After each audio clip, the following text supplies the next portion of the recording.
বিসমিল্লাহির রহমানির রহিম। সবাইকে আসসালামু আলাইকুম। সবাই কেমন আছেন? আশা করছি ভালো আছেন। আজকে চলে আসলাম দ্বিতীয় তলা অফিস রুমের পাইপ ফিটিং নিয়ে, ইলেকট্রিক পাইপ ফিটিং।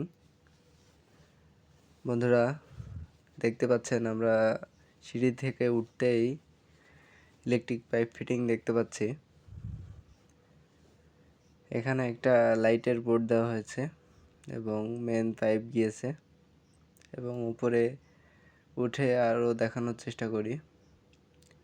রুম এবং ডাইনিং দেখাবো। প্রথম রুম থেকে আমরা শুরু করছি। এখানে মেন লাইনের পাইপগুলো কাটা হয়েছে সিঁড়ি এবং ডিবি বক্স থেকে। একটু ভালো করে দেখানোর চেষ্টা করছি আপনাদেরকে। আপনারা আমাদের সাথে থাকুন। আমি এসকে ফয়সাল আরও নতুন নতুন ভিডিও নিয়ে আসব। আজকে দুদিন আমরা একটু কাজের ঝামেলার কারণে ভিডিও করতে পারি নাই।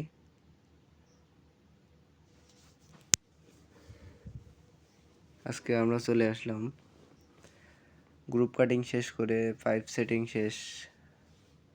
এজন্য আজকে ভিডিওতে আপনাদেরকে দেখাবো কিভাবে ইলেকট্রিক পাইপ সেটিং করা হয়েছে। চলুন আমরা আরেকটি রুম থেকে ঘুরে আসি। ওইদিকে প্লাস্টারের কাজ চলছে, যার কারণে ওইদিকেও দেখাবো ইনশাল্লাহ। এদিকে ইলেকট্রিক বোর্ডে গুলো জাম দেওয়া হয়েছে এবং এখানে ফ্লোরিং করা হয়েছে। ইলেকট্রিক পাইপ এখানে শুধু ডিশ লাইনে তার দেওয়া হবে এজন্য। এখানে বাথরুমের একটি বোর্ড এবং অপর পাশে এসির একটা পয়েন্ট এবং একটা লাইটিং পয়েন্ট রাখা হয়েছে, আপনারা দেখতে পাচ্ছেন। উপর সিলিংয়ে ফ্যান বক্স ব্যবহার করা হয়েছে। অপর প্রান্তে একটি পাওয়ার বোর্ড দেওয়া হয়েছে, বেড সুইচ। চলুন আমরা আরেকটি রুম দেখাই। এটা রাজমিস্ত্রি ভাইয়েরা কাজ করছে, যার কারণে ভালোভাবে ঘুরে দেখাইতে পারতেছি না, তারপরে যতটুকু সম্ভব দেখাবো। দেখতে পাচ্ছেন এটাও সেম অবস্থা। Bed switch plus TV plus বাথরুমের একটি করে সুইচ।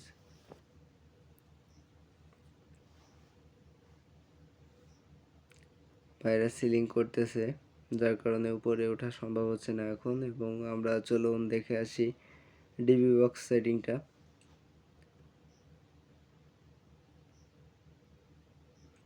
আমরা চলে আসলাম ডিবি বক্সের কাছে। ডিবি বক্সটা আমাদের জাম দেওয়া হয়ে গেছে। এটা 20 ডিবি বক্স, আপনারা দেখতে পাচ্ছেন। 20x20, 10 করে 20টা ব্রেকার বসানো যাবে।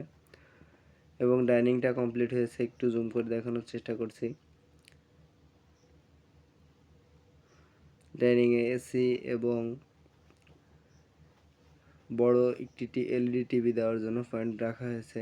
যেহেতু এটা অফিস এবং মিটিং রুম হবে,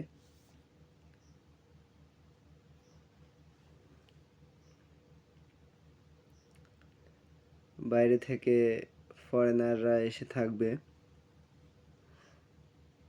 কাজ করতেছে মেহেদি হাসান এবং এমডি নাইস। চলুন আমরা একটু ঘুরে দেখাই।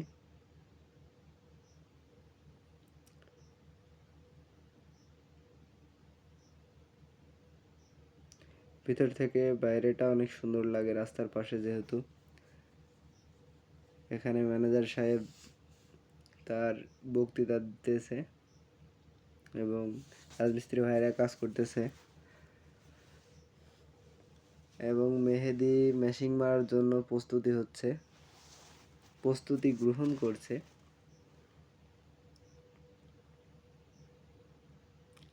কেমন হয়েছে কাজগুলো আমাদেরকে জানাবেন বন্ধুরা। এই রুমে একটি বাথরুম আছে এবং অপর পাশে একটি বাথরুম আছে। এখানে ম্যানেজার সাহেব এবং আমাদের ভাইস্তে আছে বাদশা, এবং মাথায় হাত নাইস, তার মাথায় ময়লা গিয়েছে যার কারণে মাথায় হাত দিয়েছে। এবং ভাতিজা বাদশা